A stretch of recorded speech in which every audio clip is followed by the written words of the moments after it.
Kumpanija mill-Peruġa l-Italja għażlet li terġa' tagħżel lil Malta bħala l-pajjiż fejn ser tinvesti 6.5 miljun euro. Il-kumpanija farmacewtika l-ġdida li ġġib l-isem ta' Sterling Pharmaceuticals ser tkun qed timmanifattura l-parti l-kimika tal-pilloli li jintużaw għal kura tal-kanċer. Bħalissa l-kumpanija ser tkun qed timpjega mal 20 persuna iżda fis-snin li ġejjin huwa mistenni li n-numru ta' impjegati jitna għal 100 persuna. The future plans are to obviously complete the operation here in the plant. The manufacturing plant now is hosting only few people, and obviously we have to grow the number of people here.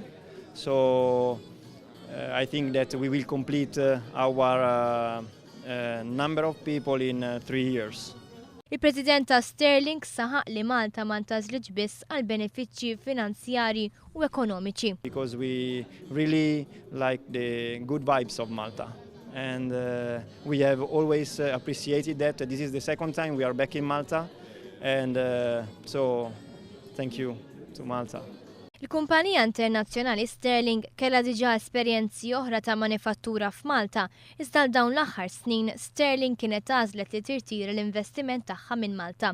U għalhekk ta' sodisfazzjon kbira l-Prim Ministru li din il-kumpanija reġgħet għażlet lil Malta bħala l-pajjiż fejn tinvesti flusha.